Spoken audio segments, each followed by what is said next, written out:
Dionysus is not the god of wine. He's the god of delirium, ecstasy, frenzy. They went into fits of madness, not alcoholic stupor. That was the whole point of that religion, is to be possessed by and become one with the god. It is not a metaphor. Brian Muraresku is the author of the best-selling book, The Immortality Key, a groundbreaking dive into the role psychedelics have played in the origins of Christianity and Western civilization. We have the actual Greek text talking about visionary hallucinogenic wine at the exact same time the Gospels are being written. Were there communities of Paleo-Christians carrying over some of that intoxicating wine from Dionysus and using that in their version of the holy Christian mystery? Wine was a drug in ancient Greece. Wine was routinely mixed with plants, herbs, spices, seeds of opium and cannabis, henbane, and black nightshade, which Dioscorides described as visionary and hallucinogenic. What do you think is real? If you experience a psychological death before your physical death, then upon your physical death, something about the psyche may in fact survive. To confront God face to face in the Old Testament, no man shall see me and live. Humanity has been experimenting with these altered states of consciousness through all these archaic techniques for a very, very long time. The only lesson I've learned is life is a waking meditation. The things that we witness day to day are mere shadows of the reality of the cosmos that we inhabit. Once in a while, people poke their head above ground and see the world for what it is. It's Mayim Bialik's breakdown. She's gonna break it down for you, because you know she knows a thing or two. So now she's gonna break down. It's a breakdown. She's gonna break it down. It's so important to us that the supplements we take are of the highest quality, and that's why for the last 3 years, we've been drinking AG1. Unlike many supplement brands, AG1 conducts relentless testing to set the standard for purity and potency. So many people ask us if AG1's actually the real deal, and there's a reason we've been drinking it for so long. Quality for AG1 isn't just a buzzword. They have expert-led scientific research, high-quality ingredients, industry-leading manufacturing, and rigorous testing. They go above and beyond the standards in the industry. They test for 950 contaminants and banned substances. The industry standard, Jonathan, what is it? It's only 10. AG1 is NSF certified for sport, one of the most rigorous independent quality and safety certification programs in the supplement industry. Taking care of your health shouldn't be complicated. AG1 simplifies it. You can replace multiple supplements like your multivitamins, digestive aids, immune support in just one scoop. Every scoop has prebiotics, probiotics, digestive enzymes for gut support, and vitamin C and zinc to support our immune health. We've partnered with AG1 for so long because they make such a high quality product. We genuinely look forward to drinking it every day. If you want to replace your multivitamin and more, start with AG1. Try AG1 and get a free 1-year supply of vitamin D3 plus K2 and 5 free AG1 travel packs with your first subscription at drinkag1.com/breakdown. That's drinkag1.com/breakdown. Check it out. Hi, I'm Mayim Bialik. And I'm Jonathan Cohen. And welcome to our breakdown. This is a place where we break things down So you don't have to. Today, we are extremely excited to welcome someone whose hobby has changed his life and ours. Brian Muraresku is a lawyer. I mean, he's a lawyer. That's what he does by trade. However, he has a degree in Latin, Greek, and Sanskrit. Like we all do. Like we all do. And he lives in Washington, D.C., but he wrote this book called The Immortality Key in 2020. And it became a New York Times bestseller, which is awesome. But this book has exploded. And he's been in a lot of places. You've seen him around. You've seen him around. He introduced the book on the Joe Rogan Experience, and he's been featured kind of literally everywhere. Notable publications such as Forbes, Rolling Stone. Also he's spoken at Harvard Divinity School, at Yale. Lots of podcasts like Jordan Peterson, Gwyneth Paltrow's podcast. Everybody wants to talk to Brian, and we finally get to. So, Brian, welcome to The Breakdown. Thank you very much. Let's break it down, guys. Thank you for having me. We're very excited to have you. Me too, man. I mean, mostly me, because I'm obsessed with your book, and it's right here. Thank you. I mean, we should explain why it is that this became so popular. We could explain why it became so popular. I would like to say because people are searching for meaning, and people are searching for why we're here. And Brian... Here in the podcast, or... No, here room. In our existence. And Brian, you have tapped into something that begins as a very interesting historical journey, but really becomes a a conversation not just about psychedelics, but about literally the nature of reality. So here are the things we want you to think about as we go forward. These are the questions that we want you to know we would like answered today. Okay. Is Western civilization only here because a female sorceress is giving people psychedelics? That's one question. Off the top. Could Jesus exist without psychedelics? Could Christianity exist without psychedelics? Is Jesus actually the Greek god Dionysus? And finally, why did they take away our drugs? This is all pretty easy stuff. There are some questions underneath, but just the basics for now. That's your primer. Why did you want to pursue the Immortality Key? You're a lawyer with a fun hobby, but this is a very elaborate hobby. So talk us through literally your origin story. How far back do we go? I mean, wherever you'd like. So I was a farm boy from Philadelphia. I grew up in Northeast Philadelphia, the middle son of three boys to a working class family, and never thought that I'd wind up in prep school. But thanks to a scholarship from the Jesuits, I found myself at 14 years old studying Latin and then studying Greek. So it wasn't my choice. I did. Latin rarely is your choice. Latin wasn't my choice Latin either. Is in middle nobody's school. choice. Yeah, you studied Latin too? I did in Really? middle school. Yes. For how long? What do they make us take like 2 years I went to a strange junior high school. Oh, I fantastic. still remember some conjugations, but anyway. Any Greek? No Greek, but I studied ancient Hebrew, so some interesting overlap with origins of alphabet. So yeah. We can talk about that. Yep. So Latin was mandatory, which I didn't know what to make of, and then Greek came along, and I really liked it, and I sucked at math. And I like science, but when I sat down with a Latin or Greek text, it came very, very easy for me. And that wound up becoming like my path to college. So I was awarded something called the Bean Scholarship, which is awarded by Holy Cross College every year to 2 high school students who show some proficiency in Latin and or Greek or both. And then Brown University heard about that, and I got recruited by some dear friends to this day and some mentors to continue studying dead languages in Providence, Rhode Island, which wound up becoming some of the best years of my life. I think that was the origin. Got it. Yeah. And you ended up studying law because you like legal things? But because I didn't want to be broke the rest of my life. Got it. Got it. There were 2 options for me. Like by the time I was 21, I'd had 8 years of Latin and 7 years of Greek, and I should have done a PhD. So one half of me wanted to be a classics professor the rest of my life, and the other half wanted to be a priest. And then I realized that I like women, and I don't want to be broke. So neither was a good choice for me. Okay, so I wasn't going to ask this till later, but I do want to ask now. Were you raised religious? Yeah. Catholic? I went to 12, well, if you count kindergarten, I went to 13 years of Catholic school. A lot of people go to Catholic school and they're not religious, nor do they have a belief in God. But this resonated with you. The Catholicism that I was given resonated because nothing was ever dumped on me. I always say that I got lucky, I think. And then when the Jesuits came along, if you're not familiar, it's a very intellectual pursuit. And so I learned about Catholicism and Christianity through the lens of a rigorous scholarship, really rigorous scholarship in linguistics. And it's funny, they were teaching me Greek not in an effort to teach me the New Testament, which was written in Greek, but they were teaching me Greek so I could read Homer. Mm-hmm. And so there was this even at a young age, I noticed that this weird dichotomy between the pagan languages and then what would become the language of the church. But the irony is the Jesuits were just trying to teach me language, and there was no expectation whatsoever that foster an interest in Catholicism or the Bible or Jesus or anything else. It was just pursuing knowledge for the love of knowledge. What made you want to become a priest? At that age, what was when you saw down that path, what was appealing about it for you? I'm an introvert, I guess. So I liked being surrounded by books, and I thought, that could be a good opportunity. Maybe a monk instead of a priest, to be more precise. Yeah. I enjoy time. I enjoy time with books, or at least I thought I did when I was 20.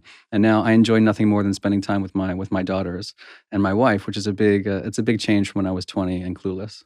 Did you feel like it would have access to like a spiritual awakening by spending that concentrated time studying? Like what did you see, what would the books lead you to? Like, did you imagine that there were sort of some secrets to the universe that would be unlocked through that path for you? Oh, yeah, definitely. Yeah. Like that's when I was reading Greek, that's the message that came through to me. So I'm picking up a text and you're diving into the mind of somebody who lived, 2,000 years ago, 2,500 years ago, and you're getting to actually see how they think and formulate thought. And so a lot of it's crazy. A lot of the pagan Greek stories are just crazy stories of gods and goddesses and heroes. But then, you start to hear about different things like the ancient mysteries, and you hear about their philosophies, and you hear a little bit about Plato, and then you realize how deeply spiritual Plato was, and how the ancient Greeks would approach philosophy as a spiritual path and as a way of life. And so, like, all these ideas are bubbling when I'm a teenager, and I thought, oh well, there must be something in these books that we've forgotten, because I was beginning to learn about an ancient Greece and even like an early Christianity that I think like misses the radar for lots of people. And I thought, the language might be the key to figure out more about this. For sure. This is a good time for me to tell you that I was given your book along with Peter Kingsley's books. And I read him first, which I think is good. It was a really beautiful entry point to then read your books. And I consider those not just because a mutual friend gave me both of those, but because they go together in ways that are interesting and complicated. And I want to bring it up now, and I think we'll probably circle back to Peter Kingsley because he's Peter Kingsley and everything circles back to Peter Kingsley. But, your experience and his arrive at a very similar place through two very different paths. Mm-hmm. And this is interesting to me because you're taking this from an intellectual perspective, but it's interesting to also know that there is a little bit of religious sensibility to you, right? Mm. And Peter Kingsley comes at it from a completely, what I would say is like a dropped-in experience of having access to something from another time and another plane that even he didn't understand as a child, right? So it's kind of interesting, though, that I'm just giving you a heads up that this may, intersect again. You're exploring, do you want to say anything before, I don't mean to just like drop Peter Kingsley and then move on. Only that I'm a huge fan, right? Which I hope he knows. Yes, well, I would hope prophets have fans, and and if you're wondering, I would start with In the Dark Places of Wisdom. Interesting. Feel free to Google that, and I think that'll take you on your fun first journey with Peter Kingsley. Right, and also, my next question is, I want you to start to explain to us a little bit what this specific and controversial corner of kind of like the intersection of Western civilization and in particular, the worship of the Greek God Dionysus, right? And the striking overlap with the worship of a young Jew named Jesus. And, there's a real tendency, and when I was reading your book, it's very easy to keep trying to dismiss everything because the rational mind keeps coming in. And I kept trying to, and I'm an intellectual person, so I kept trying to do the math. I'm like, well, that time doesn't track. But you have to be able to sort of like pull back, change the lens, and be able to say, if this is how culture is transmitted through people and ideas over time and space, and this man, Brian, has literally traveled through those spaces, where is this intersection? So I'd like you to start with the mysteries. And this is mysteries with a capital M.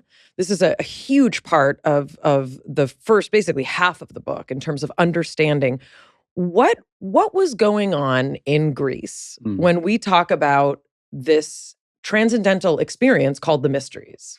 Right. So when we think about ancient Greece, or maybe the ancient world in general, I feel like for a lot of people, we think about mythology. We think about Greek mythology, for example, and the gods of Olympus. We think that, Zeus. Zeus, who's like hurls thunderbolts at people when they act bad, and Poseidon, who throws waves at you. And, and we had this false impression that the Greeks were basically superstitious idiots. And they believed in these fictitious gods who interfere in human affairs in a total whimsical way. And we often forget that like the Greeks were also the people who developed things like philosophy and the arts and sciences and the foundations for a lot of what we take for granted today. So like there's a lot to unpack there. The Greeks, also came up with the word skeptical. The Greek verb skeptomai means to look around. Don't take things on face value. So like these were intensely linear thinking, very rational, reasonable people who, in the public forum, there were public sacrifices and there were formulaic prayers and there were sacrifices to these invisible gods. But for the thinking Greek person who was just as spiritually curious as the people in this room, where do you go for answers? And there were venues to search for those answers. And so, the Greeks wanted to pull back the curtain and find out the mysteries of life for themselves. So they had to see it to believe it. And for those who actually wanted to see and to experience something that was actually meaningful for them, they had the ancient mysteries. And that's a capital M. That's a capital A and a capital M. Right. Yeah. Yes. Yeah. So they had these mysteries, which comes from the Greek. So mystes comes from the verb muo, which means to close your eyes or keep your mouth shut. Because the number one rule about the mysteries is that they're all secret. So everything we're talking about is trying to unpack clues and leads that were left in the record and the literature and passing references from people like Plato and the best and brightest of the Greek and Roman worlds. So we're doing our best to reconstruct what was a very meaningful experience for these people. And there were lots of different mysteries with a capital M. The most famous were the mysteries of Eleusis, which to this day is a small town in mainland Greece, northwest of Athens. Every fall equinox, it would call to tens of thousands of pilgrims from around the Greek-speaking world. And they would show up in Athens, make this march to Eleusis. They would go to the doorstep of Demeter's temple. They'd drink a potion, a magical potion, and they would have, as they universally describe, as one of the most profound experiences of their life. They had a vision, and through that vision, they made contact with Demeter and Persephone, and in some cases Dionysus, later in the classical period. And they all claim that it erased their fear of death. Through this single experience, the culminating experience of a lifetime, only once in your life, you'd make this pilgrimage, have the potion, and basically become immortal. So that's where the title comes from. It was an immortality machine. Mayim Bialik's Breakdown is supported by BetterHelp. Personally, my social battery is feeling pretty worn out right now. It's pretty low. We're pretty drained in the social battery department. Why? Because it's a really busy time of year, and it can be easy to ignore that social battery and spread ourselves too thin. What's the right amount of socializing for you? How do you recharge? Some people thrive being around a lot of people, but maybe you need some more alone time. Therapy is one of the tools I have used to really assess, where's my social battery? I used to feel like I had to do things because I was invited to them or because other people wanted me to. Therapy has really been the place where I can decide, what do I actually want to do? If you're thinking of starting therapy, why not give BetterHelp a try? It's entirely online, designed to be convenient, flexible, and suited to your schedule. You fill out a brief questionnaire and they'll match you with a licensed therapist. You can switch at any time for no additional charge. Find your social sweet spot with BetterHelp. Visit BetterHelp.com/break today to get 10% off your first month. That's BetterHelp, HELP.com/break. Mayim Bialik's Breakdown is supported by Thrive Cosmetics. If you've been here for any amount of time, you're probably pretty familiar with the variety of my makeup and beauty routine. Sometimes it's like very messy hair, but a nice lipstick. Maybe I'll show up with a full face if I'm feeling glam every now and then. But whenever I'm looking to refresh, change up my standard makeup routine, I turn to Thrive Cosmetics. Thrive Cosmetics has a full line of makeup to refresh your everyday look. With clean, skin-loving ingredients, their foolproof products make it easy for any skill level to apply. Even me when I'm super tired and don't feel like I have any strength to put on makeup. One of my favorite things about Thrive Cosmetics is the cause. They give back to a ton of causes that are extremely important to me and to so many of us. They donate products and funds to help communities thrive, which not only helps us look good, but helps the causes that they support make us all feel good. I really love the Liquid Lash Extensions Mascara. People ask, what are you using on your lashes? I get a lot of compliments when I wear it. I'm really big on mascara, as you all know. I love it. Gives me fuller lashes without the heaviness, without the clumping. It's very easy to remove, just slides right off with warm water. No smudges. Thrive's unique formula creates tubes around each eyelash to lengthen them, and nourishing ingredients support longer, stronger, healthier looking lashes over time. Refresh your everyday look with Thrive Cosmetics, luxury beauty that gives back. Right now, you can get an exclusive 10% off your first order at thrivecosmetics.com/MBB. That's Thrive Cosmetics. CAUSE METICS.com/MBB for 10% off your first order. Okay, we have to stop here for a second because I first want to clarify. We know these things happened the way we know that Plato existed, right? This is not just like something that's like passed on in folklore, or a lot of people dismiss things that happened in the Old Testament, for example, because like it's just fantasy and legend. These were things that we know people were like. There are many, I don't want to say extra biblical sources, but that's how we describe it when it's things that are But these things, historically, we know these events happened. Right. Meaning this was not that long ago that we can't know that people wrote down, when there's an equinox, we all got together. Like these things happened. We can translate them. You can translate them. These things happened. These things, we don't know what happened inside the mystery. We don't know what happened inside the torchlit sanctuary of Demeter's temple. But it happened. We know it happened. It was very, very famous at the time. It's becoming well known again. Like Eleusis, this same town, it's called Eleusina in Greece today. Last year, it became the European capital of culture. So even today, of all the towns in Europe, last year, it was highlighted as a particular place that received EU funding to celebrate the legacy of these mysteries. I went with the crew here and for a series of lectures and activities. We had an amazing time on the site watching a recreation of the pageant between Demeter and Persephone as the full moon was rising in the hills in Greece. So this is a very well-known historical fact. So the main points that you kind of hit on just in this very brief, start to a conversation about this. So there was an ingestion of something. And even a one-time experience was putting people in touch with, you fill in the blanks. Putting people in touch with the way they describe it, the secret to life after death. This is no where big. nothing too extraordinary. So I mean, again, it was illegal under penalty of death to disclose what you witnessed inside Demeter's temple there in Eleusis. However, Plato got away with saying that whatever he did witness, he did so in a state of perfection, and he called it a holy and blessed vision.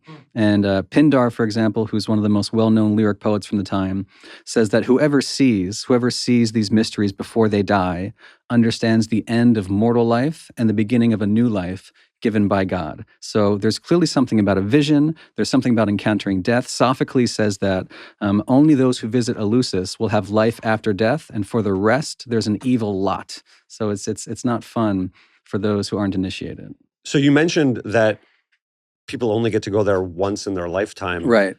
How is it determined when they go? Right. So this is my favorite response to any question about the past. We don't know. We really don't know. I try and be as honest as I can when I'm talking and in the book. But I can speculate. So what the tradition that comes down to us is that typically, this was only once in your life. Professor Ruck, Carl Ruck, who wrote The Road to Eleusis in 1978, which inspired my own investigation, he calls this the culminating experience of a lifetime. And in the sources that I've read, it's typically in the middle of life. Although it's open to everybody, it's open to men, it's open to women. How do you know when the middle is? That's the thing. We don't know when the middle is. Yeah, when's the middle for us? I don't know. 10 years ago for me. My role on this podcast is to speculate and for her to say, we don't know. But do you feel called? Is there consultation? Once you go once, don't you want to go again if you've experienced this? If there's, is there a record? Do people try to sneak in again? You're like, maybe. They put on a different hat and I'm ready for my experience. I want another mystery. Here's what we do know. So you would make 2 visits. So whenever you felt called, whenever the Spirit moved you, you would make a very long pilgrimage to Athens. And so some people came from nearby. Others came from any place in the Greek-speaking world, theoretically, which could be as far west as Iberia. I don't think they came from that far. And after Alexander the Great, that could be as far east as in what was then Persia. or India. I doubt they came from that far away. But theoretically, there was a very long pilgrimage, and you showed up on your first visit to the temple. You became a mistes, and a sort of a stage 1 initiate. You didn't drink the kukian, the magical potion, and you didn't have the vision in Demeter's temple. Only on your second visit did you then become eligible to be an epoptes, which is Greek for like the one who has seen it all. So you made at least 2 visits, but like why you showed up in the first place is anyone's guess. And I think that, this thing we're talking about survives for like 2,000 years, by the way. So it goes through all these different transformations from 1500 BC to the 4th century AD. It's a very long stretch of time. I mean, as long as Christianity itself has been around. So you can imagine the different permutations Eleusis experienced over the ages. And at some point in the classical period, we're talking like after Plato, 5th, 4th centuries BC in Athens, there is an element of spontaneity, and the secret begins to leak at some point. So there was hunger for this experience, and it does leak. This is where I was going to go next. I'm like, you've traveled for weeks. You go back to the place that you've come from, and you're like, yeah, they told me not to say anything, but they're all the way over there. Yeah. Like, what I experienced was pretty crazy. Like, how am I not going to go tell somebody about this? And that's where Dionysus comes in. Mm-hmm. So I think, it was a sacrilege to experience that vision outside Demeter's temple at that very physical site in Eleusis, because that's where the mystery took place. It was supposed to live there. It's according to Demeter herself. She in the hymn to Demeter, this Homeric hymn that survives from 2,700 years ago, she instructs the royal family of Eleusis to construct a temple in her honor there, so that humans could become gods and goddesses. So it had to be there, but if the experience was that powerful, you have to figure at some point... Someone wants to franchise. Yeah, there's going to be a branch somewhere. Mm-hmm. And branches there were. So obviously many of the aspects that you described of this experience and what people reported have a striking overlap with what many people report from significant, powerful psychedelic experiences. And, in particular, and you're very clear about this in your book. You open, the book really opens with a conversation about so much of the expansion of our understanding of clinical assistance with trauma, with death anxiety, and how people like Rick Doblin are picking up where decades ago research was starting to go, to try and find out, is there a way to understand essentially our purpose here in the ways that the Mysteries was doing in a different way? There are non-psychedelic ways that you talk about in the book that people also achieve phenomenal states, especially in Greek times. The dude who would lay in the darkness. That's a much better title, by the way. The dude who would lay in the darkness. Talk about the dude who would lay in the darkness, and also what that meant in terms of the practicality of how you seek this mystery. Right. So we're coming back now to our friend Peter Kingsley. I'm going to suggest The Dude Who Lays in the Darkness as a follow-up tome. So he introduced me to the concept of incubation. And incubation, probably the practice of incubation is a pre-Socratic method. So before Socrates, Plato, and Aristotle, and all the thinkers that we're familiar with. So before them, in the pre-Socratic world, this practice developed probably somewhere in what is today Asia Minor, on the west coast of what is today Turkey.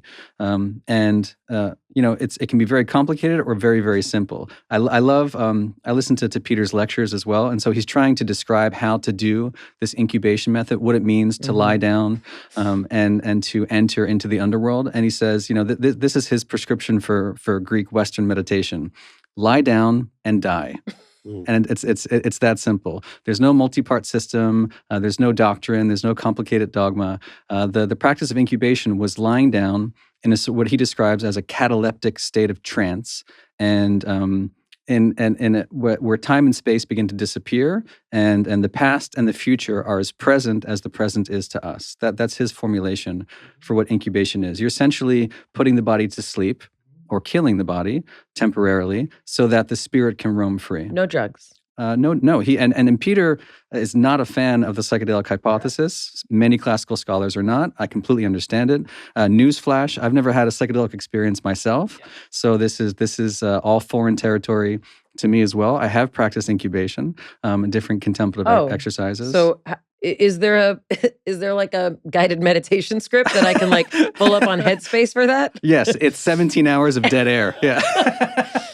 Well, when you talk about the underworld, and I'm curious if there are descriptions of that, because in the book, The Way of the Shaman, which tries to bring shamanic journeying practices to a layman's audience, they talk about the underworld and traveling to that to do soul retrieval. And there's like specific drumming that can help you get into that trance state. Mm-hmm. And there's a visualization exercise, which you are intentionally leaving this plane and traveling to other planes. I picked up that book at 19 when I was in undergrad and living in the dorms while everyone else was partying. It made for a great conversation starter. You would have been a good friend in college. So yeah, what is, as much as you can talk about, what is that process? Or what is the underworld in this description? So the same question. The point of the process, the whole point of incubation is to enter the underworld.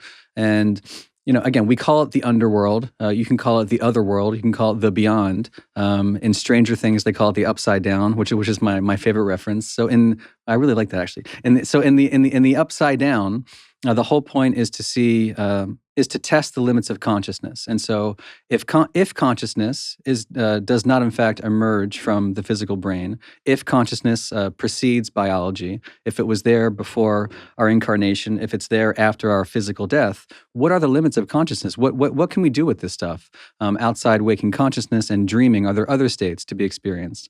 And so it was Peter's interpretation, Peter Kingsley, of this incubation method that you quiet the senses in order to descend. This is not an ascent of. This is not a technique of ascent. So you're not going to the heavens. You're going into the dark place, the dark places of wisdom. You're lying down and going into the underworld to meet she who shall not be named, which is Persephone. The goal is to have a meeting with the goddess, in Kingsley's terms, who actually gave birth to Western civilization as we know it. So also no biggie. Not a big deal that like Pythagoras, for example, did practice incubation.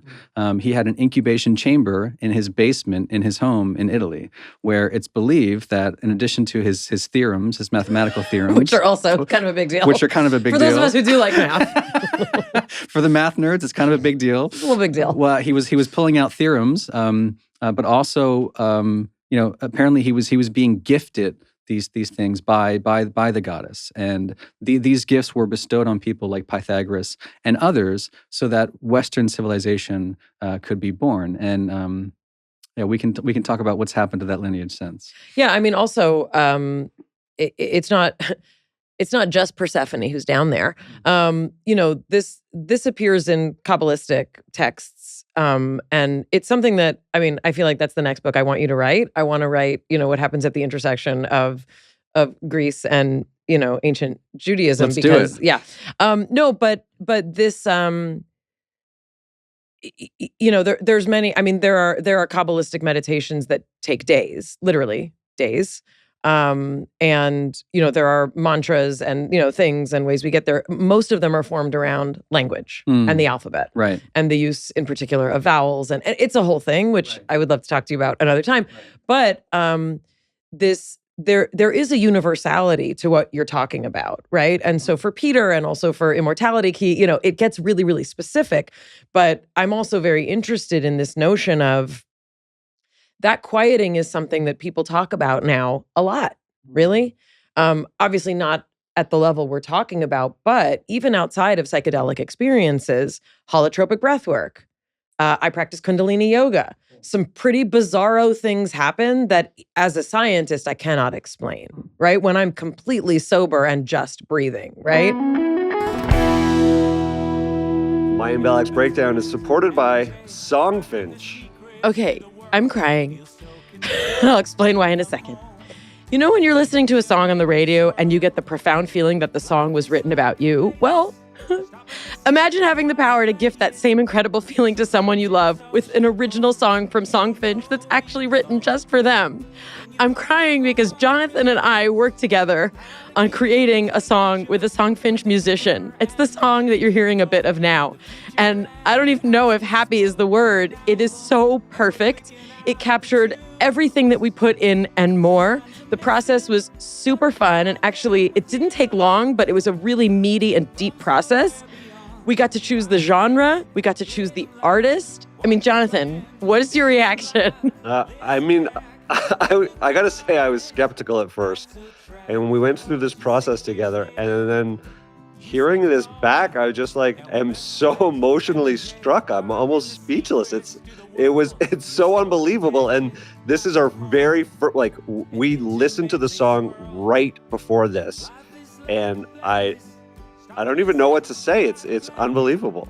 Songfinch lets you create an original radio quality song inspired by your own life and the people you love. It's completely unique, personal, it lasts forever. They walk you through this process to create your song. You tell them who the song's for, what style of song you want, and then you share some personal details about your relationship, like Jonathan and I just did. Then an actual Songfinch musician of your choice, and you get to choose and listen to their songs. They'll write, record, and produce your original song literally in 4 to 7 days. Unique add-ons can make the gift even more special. You can get a vinyl record of your song. You can get one-of-a-kind art made from your lyrics. You can even add your song to Spotify. With more than 350,000 happy customers, Songfinch is proud to be called the #1 custom music company in the world. Whether your song is for Mother's Day, Father's Day, an upcoming graduation, or a wedding, or just to show someone how much you care, start your song now to lock in a top Songfinch artist. They're all great. Don't waste another dollar on stuff. Get a radio quality original song that's totally unique to your relationship and will make you laugh and cry. It's just fantastic. It takes 4 to 7 days. The song lasts forever. For a limited time, Songfinch is letting our listeners upload their song to Spotify for free. So you and the lucky person you gifted to can listen to it anywhere, anytime. Go to songfinch.com/break. Start your song. After your purchase, you'll be prompted to add Spotify streaming for your original song for free. That's a $50 value. Again, our URL is songfinch.com/break. Don't forget to share your song with us to songfinch.com/break. Mayim Bialik's Breakdown is supported by Third Love. Jonathan, do you want a bra that's sexy or a bra that's comfortable? I want Don't answer both. that. Well, thanks to Third Love, you can have both. Third Love was started to take all the frustration, ick, and ugh out of bra shopping. That's why they make solutions for every bra problem, also known as problems. I used to have a lot. Now I don't because I wear Third Love. Wearing it right now. Their bras make it easy to bring back the support you've been missing, get smoothing you know where, and have straps that actually stay put. This is a sticking point for me. Companies say, our straps stay put. They don't. Third Love straps, they stay put, I promise. Designed at their headquarters in San Francisco and made from premium materials, they put every style through hours of wear testing on real women, including themselves, before it's given the stamp of boob approval. Comfort and support are just guaranteed. Plus, maybe you're a double A cup, maybe you're an H cup. They've got a virtual fitting room that will help you find your perfect fit fast. They even invented half cup, something I didn't know that I was. It solved so many problems. No more feeling stuck between 2 cup sizes, neither of which fit. At Third Love, bras can be sexy and comfortable. In fact, comfort and support are guaranteed. Visit their virtual fitting room to find your perfect fit fast. It's time to get your problem solved. Use code podcast15 for $15 off your first order at thirdlove.com. Mayim Bialik's Breakdown is supported by Airbnb. I love staying at Airbnbs, especially if I'm going somewhere longer than a day or two. Recently, I was gone for a month and stayed in an incredible Airbnb where I felt like I was home. It was decorated beautifully. I got to relax and have a work and living environment that felt honestly better than home. It helped me keep my nutrition on track because I could cook, and it just it helped my mental health in general. When I was staying at this Airbnb, it made me think of how many people could be hosting their space when they're out of town. So many people don't realize they might have an Airbnb literally right under their own nose. And you might be thinking my space couldn't be, but it's actually not true. If you're concerned about the time commitment, you should know that you can just Airbnb your place even a few weeks a year when you're traveling, especially if you're someone who likes to host and you've put all those little details that really elevate a space and make it unique. Share it with someone else.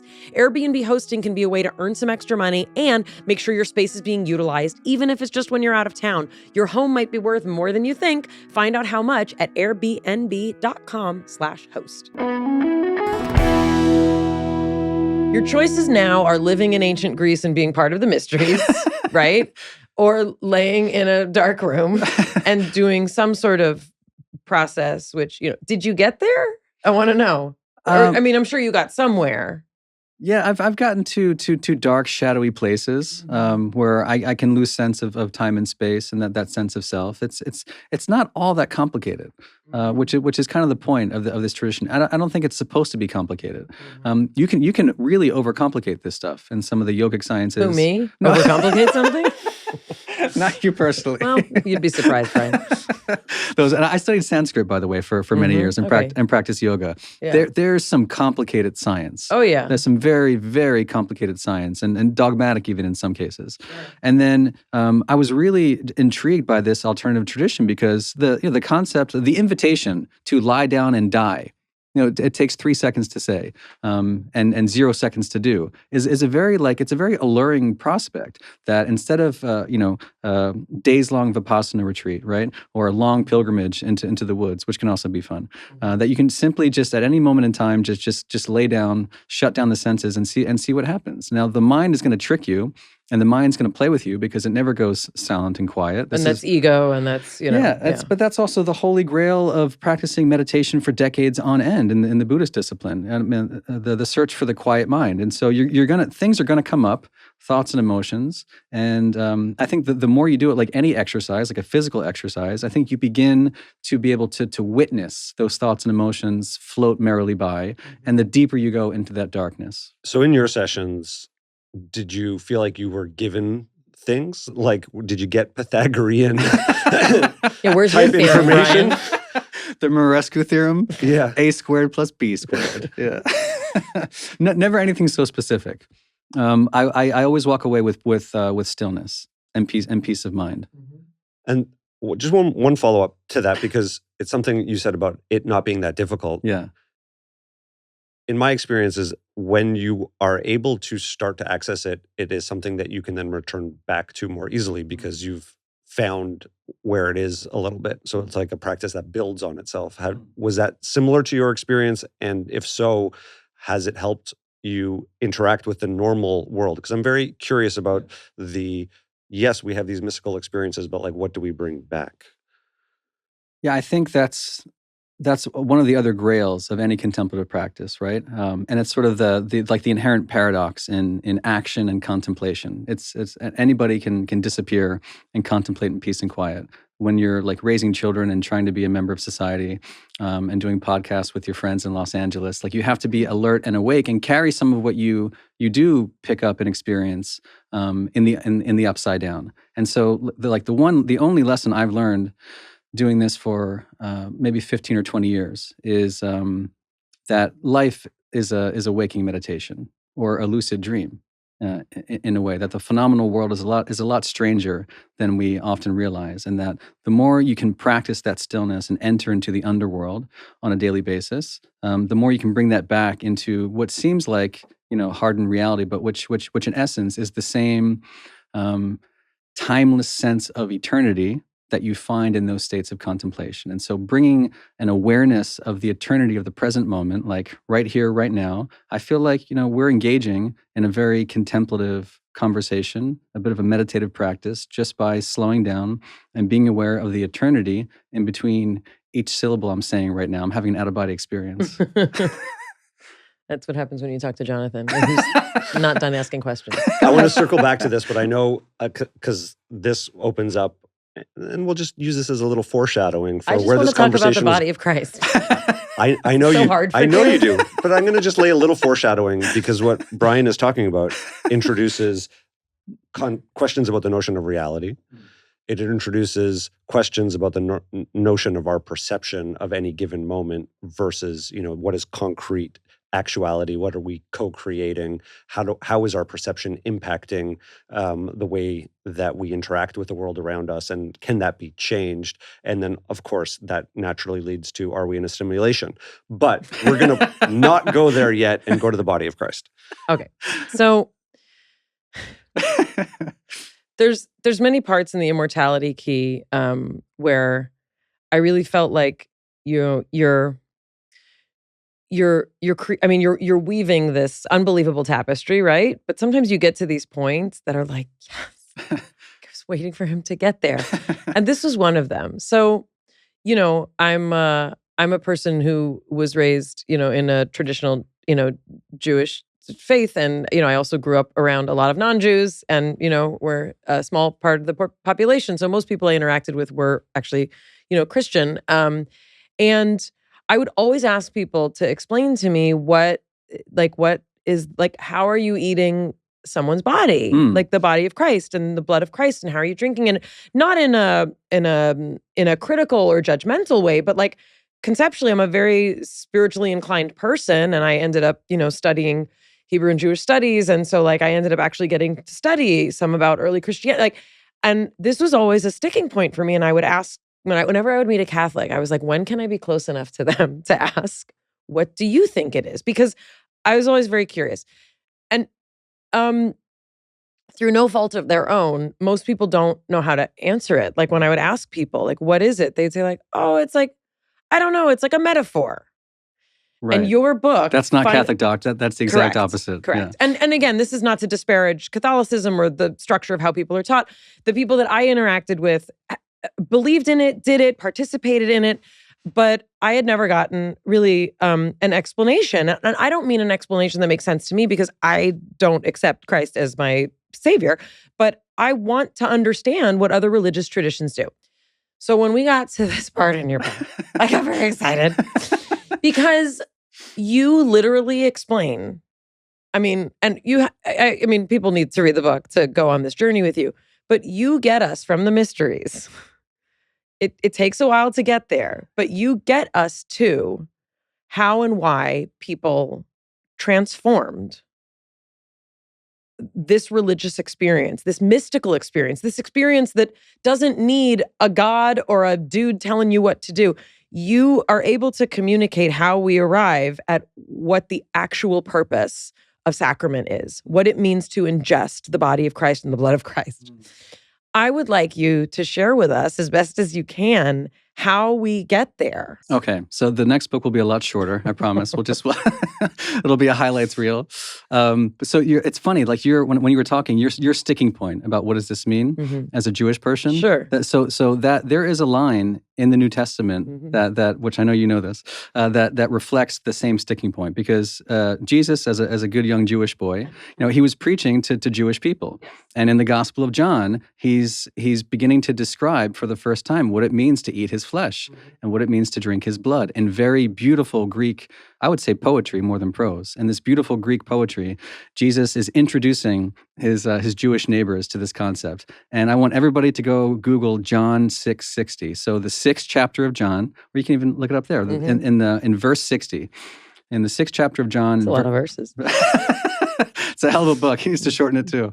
In John 6:60, the reaction from the Jewish folks around him is what the hell are you talking about? This is hard. That's what they say. This is hard. So the Greek word for hard, the sticking point, that's the Greek word for sticking point. The Greek word for hard is skleros. It's where we get a sclera. Yeah, scleroderma. Sclerotic, right? Yep. So the Jewish people literally said, this is a sclerotic idea. There's no way that we as Jewish people can accept what the hell you're trying to describe here. And obviously there's a Jewish precedent for the Last Supper, the final meal before Jesus' crucifixion, right? However, the way that Jesus describes this cannibalistic meal would be the first instance in Jewish history of the consumption of human flesh at the dinner table. That was not a Jewish idea. It's a very, very pagan idea. It's a very, very Greek idea. And it would not have been a surprise to any Greek speaker of the time anywhere in the world. When Jesus says in Greek, in the 6th chapter of John, whoever munches on my flesh and drinks my blood has eternal life, which is really important. The verb tense there, instead of will have, will go to the afterlife, will be immortal, it's in the present tense. Whoever eats my flesh and drinks my blood has eternal life right here, right now. He says in the Gospel of Thomas, the kingdom of heaven is spread upon the earth, but no man can see it. And I think those two ideas go together very, very well. The invitation from Christ, the invitation to all Christians, and there's 2.5 billion of them, by the way, is that Christ is present in you, you become one with Christ. You become God. The Greek word for this is apotheosis. You literally become a god by literally consuming the flesh and blood of Jesus. It is not a metaphor. It is not a symbol, despite the fact, I include this in the book, that 69% of American Catholics do not believe that the ordinary bread and wine becomes the flesh and blood of Jesus. But if I were Christian, I would be so into it. I'd be like, this is it. Because that's how I practice my Judaism, right? Like, I get it. I mean, it's not my thing, but I get it. It's a cool idea. So, interestingly, my 10-year-old daughter is about to receive her first communion. And so, what's that like to be Brian Muraresku's daughter, about to receive your first communion? That's why you're making a documentary. we have very interesting conversations on the way to and from church, and she's pretty excited about drinking blood. Did you tell her it's not a metaphor? We're explicit about the fact that. Did you incubate her and make her die before she can live? Yeah, times are weird in Bethesda right now. But it's funny to talk about this stuff because I did it when I was 8, was my first communion. So it's wild to talk about this stuff to children. How do you talk about religion to children? Were you raised religious at a very young age? I was raised traditional. My mom was raised very religious, which means there was a bit of a ricochet. I took on more observance in college, which is also, its own, yeah. I find it very difficult to talk about this stuff with anybody under 40. Okay, so take us back to how we get there from the mysteries. So the through line is this figure of Dionysus, and I'll try and be I'll give you a condensed version.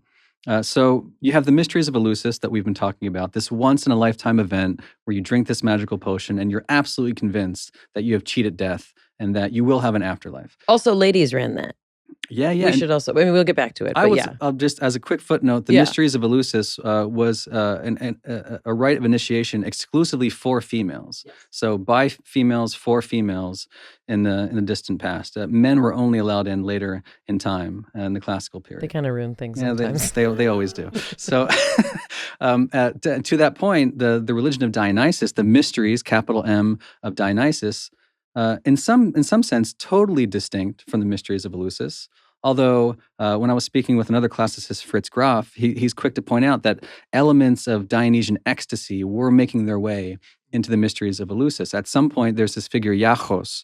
A statue of him is carried by the pilgrims to Eleusis, and Persephone herself resurrects from the underworld in the temple with this baby Iachos, this baby Dionysus. So she gives birth in the upside down and comes back with the god of theater, madness, and ecstasy. So Dionysus, despite that link, has his own completely separate mystery cult. And it's run by women. It's run by Maenads. And the Maenads are the female devotees of Dionysus who, in order to become one with the god, enthusiastically, the Greek word enthusiasm means to be filled with the essence of the god, in order to become one with not just Dionysus, but their fellow worshipers and the spirit of the earth herself. This is what E.R. Dodd says, one of the most conservative classicists. It's a really cool line. In order to do that, they drink his blood. Go figure. The blood... This should be ringing bells for people who were listening 2 minutes ago. It's a familiar concept. So this was not an alien concept in ancient Greece. Timotheus of Miletus, who lives 400 years before the birth of Christ, refers to wine as the blood of Bacchus, the blood of Dionysus, the haima bacchiou. So we know for certain that the sacramental drinking of the wine would have been associated with the blood of Dionysus, going back centuries and centuries before the world had ever heard about this young Jewish boy. So it would not have come as a surprise to anybody when they hear this story about the invitation to drink my blood. I'll give you one very specific example to tie the world together from the pagan Greek world to the Christian world. And so also in the Gospel of John, which the scholar Dennis MacDonald has a great book called The Dionysian Gospel, which I reference throughout my book. John's Gospel is awfully Dionysian because it makes these very explicit references to Dionysus. So explicit, in fact, that it's hard for me to walk away from John's Gospel not thinking that he really meant to communicate to Greek pagans. That was the audience of the New Testament, by the way, before there was a Christianity. It's hard for me to think that John wasn't actively trying to recruit people who were familiar with these mysteries in Dionysus into this new like not a reincarnation, but a reformulation of the Dionysian mystery. And how do through you do Jesus. that? And there's only one way to do that, which is through wine. Wine is the single thing that connects the Greek world to the Christian world. And I should point out that, our wine today is very different from the wine of yesterday. Tell us about the wine of yesterday, Brian. So the wine of yesterday, good question, Mayim. The wine of yesterday is not called wine. There's a word for wine. It's called oinos. You see that word in the New Testament. There's another word for wine that's used from Homer down to the fall of the Roman Empire for 1,000 years. And that word is pharmakon, where we get the word pharmacy, obviously. So wine was a drug in ancient Greece and in other cultures around it, by the way. They inherited this idea from predecessor cultures. So wine is a drug. Why is it a drug? Well, because the Greeks had no word for alcohol. The word alcohol, as you listen to it, alkohol, it comes from the Semitic, by the way. It means to enliven or refresh. It's connected with these distillation experiments that were happening far after Christ, 8th, 9th centuries AD. So we don't have any hard liquor as a species until that period of time. But before then, in order to account for the potency of wine, it had to be something other than ethanol. What the fermentable sugars release to create the bubble and buzz of alcohol. So they called it a pharmakon because wine was routinely mixed with plants, herbs, spices, toxins, and occasionally... Think sangria. It was a party drink. It was a party drink with some oranges. So this is again. This is not news and not a surprise to anybody. Wine is a mixed beverage, and sometimes you mix it in order to serve medicine. We have the writer Dioscorides, for example, this Greek pharmacologist. He's called the father of drugs. I call him the father of drugs in the book, at least. I just call him Dad. I call him Dio. So Dio in the first century, the same time the Gospels are being written, he has all these wine recipes, and sometimes it's to serve medicine, and he's throwing funky things like henbane and mandrake and black nightshade, very deadly plants, into the wine. And in the case of black nightshade, he says that this plant causes not unpleasant visions. So we have the actual Greek text talking about visionary hallucinogenic wine at the exact same time the Gospels are being written. So again, this is not news to anybody who would have heard the Gospels. And these are some of the things that inform the sacramental drinking of blood. So it raises the question. Maybe not at the Last Supper itself, but and I don't go there with Jesus. But in some Greek-speaking communities, in some places around the Mediterranean, at some time in the 1st, 2nd, or 3rd centuries AD, were there communities of Paleo-Christians who were, in fact, carrying over some of that intoxicating wine from Dionysus, even hallucinogenic wine from Dionysus, and using that in their version of the holy Christian mystery. In other words, did the pagan sacrament of Dionysus become what we now know as the Eucharist? Beautifully summarized. I still think you should have written the whole book because you have to go on the whole journey. Because also some of and this is just, just a fun thing for people to know, you literally go all these places. You take the journey, you take the physical journey, and you meet with incredible experts, but you also meet with some of my favorite kinds of scientists that exist, which is the scientists who look at old vessels to see what drugs and liquids were in them. And basically you get to meet and talk to, experts throughout all of these regions. And you literally, that's literally a job to be a scientist, to look up, there were lizards in here. There was this plant in here. And it's literally piecing together. I mean, it's like this field of archaeo, botanical, it's just this unbelievable journey that you go on. So I just want to be really clear that the notion that, for Christianity and for Catholicism in particular, the notion that it is not metaphorical that when you ingest this wafer, right, which is what it is now. I've heard about it. I think it looks like a Trader Joe's rice cracker is what I'm picturing. Or the thing they put in your gelato, but circle, it's like a thin waffle. That's what I'm picturing. I have no idea. I've seen it in movies. The thin waffle of Christ. It's the thin waffle of Christ. So there's this. The Trader Joe's Island. That's right. It's like when they let you taste a dip. I think it's like that. So this is not metaphorical. There is some notion in Catholicism, right, that has entered Christianity. There is some notion that there is something you can put in your body that lets you experience divinity, meaning in the present moment, you get to touch something bigger than yourself, right? And the overlap then is that notion of when we learn about the mysteries with a capital M, something is put in your body that allows you to access something in the same way. And it's strikingly similar, and that's kind of where I want to go next. It is strikingly similar to what many people experience, even from one in particular. If we're going for one dosage, it's usually in a clinically regulated and, supported environment. People are able to ingest things, and it is now, becoming much more acceptable to talk about, to think about, especially for therapeutic reasons, that can put you in touch with something bigger than yourself in ways that can change your life, right? Are we experiencing, what you might say is an inevitable, kind of revolution that is linking us back to the Greek mysteries? Right. So, big question. In the modern clinical experiments, I start the book this way, and I end it this way too. Although I've changed my thinking a little bit. What I sense in the psychedelic experiments happening today is a very, very faint echo of what was happening in the mysteries. But to be honest, I mean that insight is what really propelled my investigation. It wasn't until 2007 I didn't know anything about psilocybin or magic mushrooms. But when I read that article in The Economist called "The God Pill," which was published in 2006, I read it a year later. That was my first introduction to these modern day experiments, and that statistic that 2/3 of the volunteers would wind up, explaining their single experience, a single dose with psilocybin, as one of the most meaningful experiences of their entire lives, if not the most meaningful experience over the course of a single afternoon.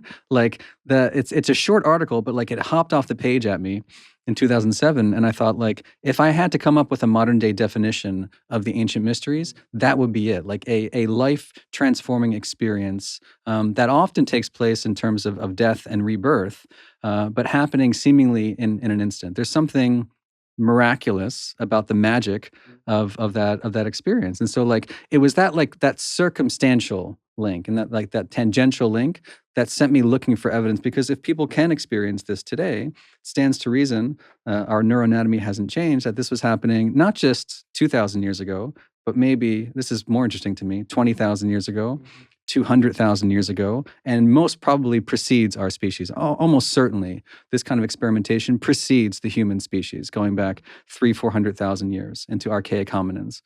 So I think this is a very, very Now long... we know what his next book will be. It'll be shorter. It'll be one sentence. Lay down and die. You talked about that psychedelics are helping us understand what's real.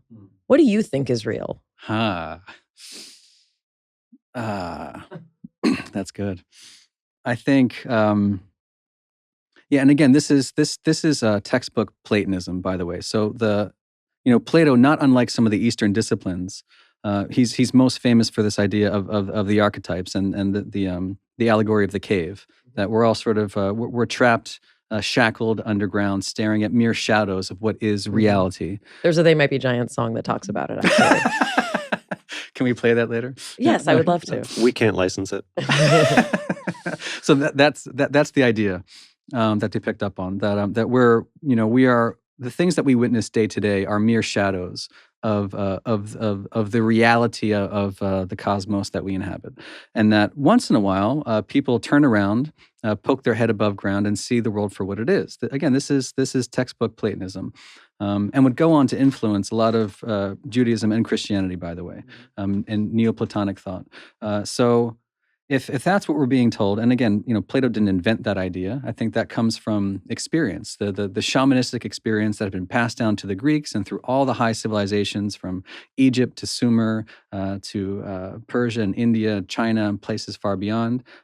I think that humanity has been experimenting with these altered states of consciousness through all these archaic techniques for a very, very long time. And I think bit by bit, through trial and error, folks have begun to realize that there is something to this upside down. And I think when people experience the upside down, and often, even today, describe it in terms that are a bit shocking as something more real than real. That phrase pops up a lot in the transcendental literature. It pops up a lot in psychedelic literature, that you have an experience that it seems otherworldly on the one hand and supernatural, but it's also oddly familiar and more real than real. Well, I hate to step in as the neuroscientist, but we do know a bit about what that feeling is. Tell us. Well, it's in the prefrontal cortex. It's the default mode network. It's like all these, it's the parts of you that literally know where you are, that you're connected to something else, that you're not connected. So I don't mean to say that it doesn't exist, but I'm saying that we do know that there are specific compartmentalizations that our brain creates, right? And there's all these incredible imaging studies that are mostly looking, I would say, in favor of understanding the positive impacts, right? Of these kinds of experiences, not just from drugs, but from altered states in general. But this is one of my favorite things when people talk about, especially like magic mushroom experiences. And I'm not talking about the clinical variety, but as I call it, like tripping balls in Joshua Tree, which is great. Like for some people, if that's their thing, amazing. But there's this, especially, you hear it a lot often from teenagers, or, it's like, everything seems so clear. Like it was so, like I could feel everything so clear. And it's like, yeah, well, because all external inputs are being, regulated. So like I can't, but I'm also the person who will explain love as just chemicals, but I'm deeply spiritual, but there also is, there's a substrate, right? And I do believe that existed before Homo sapiens, right? Yeah. Meaning this is all, kind of developmental and evolutionary biologically, it's coded. And, much in the way that language is coded for us. Right. I would hold, and I think you would as well, that this kind of experience, the potential for this kind of experience, we have the substrate for it. These are all the different ways, right, that we can tap into it. Jonathan would like to go back and talk about Jesus, blood, and wine. And I don't want to stop him. So, sorry. This is actually a great intersection point. Because then we're going to die before we die. That's next on my list. Next in my document. I don't want to be overly simplistic, but for people listening, sometimes you're listening to a podcast, you're doing a variety of other things, and it's easy to sort of maybe gloss over points that are there, but, may need a little bit of highlighting. Yeah. So at the risk of being overly simplistic, what I hear or what I heard in the explanation is that there is evidence that the blood of Christ, ingesting that, is really ingesting... And the flesh. And the flesh. I don't quite understand the flesh fully, so I'm going to talk about the blood. Because The flesh is weak. What I heard is he likes me more than you do. She's funny, man. Depends on the day. Really depends on the day.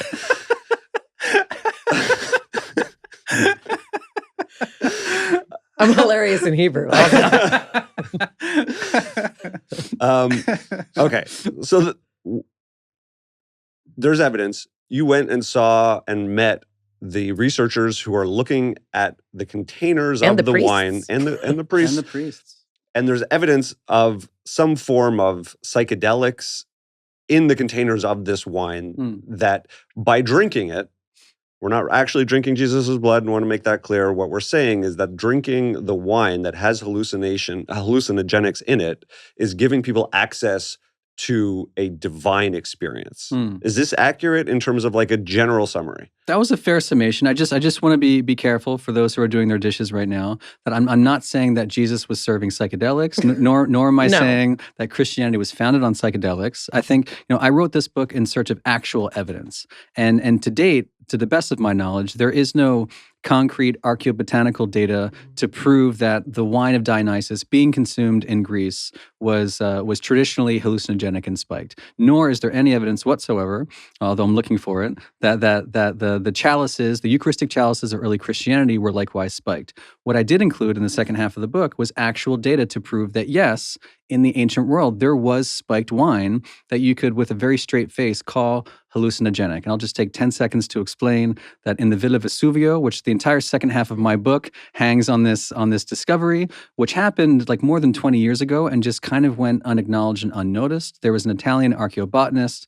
There's always one dude. There's always in every one. chapter, there's like one dude who's like, why is no one listening? And Brian's like, I'll listen. This is one Italian, Marina, one Italian lady who at the time was, but no longer is an archaeobotanist, which is another irony I try and explore in the book, is that like so few people are looking at this, and even those who did are no longer doing it. And so like it's crumbling before our face, all this data and evidence. But Marina Ceraldi, she went to just outside Pompeii. There was this excavation site, the Villa Vesuvio, the House of Vesuvius. It's called that because we know Vesuvius erupted in 79 AD. A lot of what we know about the ancient world was because of that eruption. It preserved lots of things in Pompeii and Herculaneum and elsewhere. Also a song about that. There's also... I want your Spotify playlist, man. It's just in her head. She has all the lyrics that have ever been written in there. So what they find are giant, not unlike this, giant wine jars, humongous wine jars, full of grape seeds. And as a trained archaeobotanist, it's so well preserved. The dolia had been waterlogged. It's so well preserved. She can see the seeds and plant material just sitting there.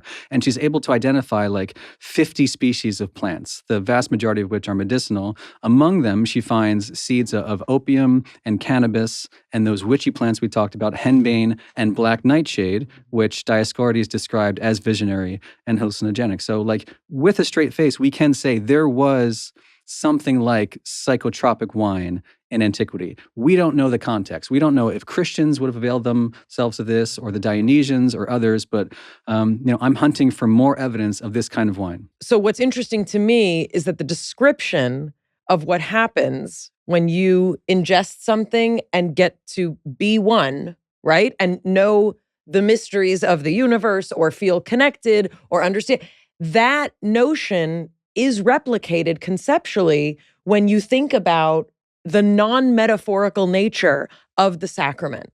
Meaning you're not metaphorically ingesting, you are taking something in for the express purpose of being one with it, because it opens a window to your understanding of reality. Yeah, I would say like for the followers of Dionysus before Jesus, I mean, there's your proof that this was not a metaphor for them people. They went mad. Like Dionysus is not the god of wine. He's the god of delirium, madness, ecstasy, frenzy. They went into fits of madness, not alcoholic stupor. Right. They went into fits of hallucinogenic madness, ecstasy, possession. They were totally possessed by the god. That was the whole point of that religion, is to be possessed by and become one with the god in a non-metaphorical fashion. Again, potentially oversimplifying, but how is that happening in your, either evidence or estimation?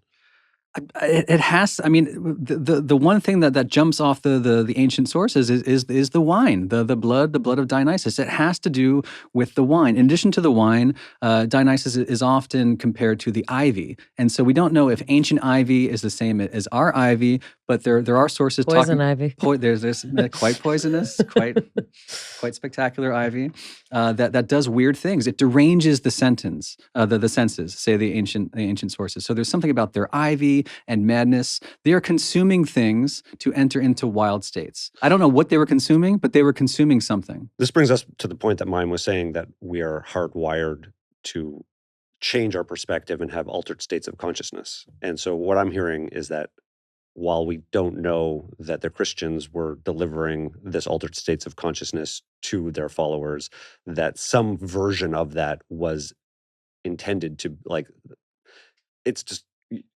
Well, I mean, no, I think what I would say, and I obviously would defer to you on this, when we sort of think about what a religious experience is, right? Mm-hmm. Why we have religion, and I have an 18-year-old. We talk about this all the time.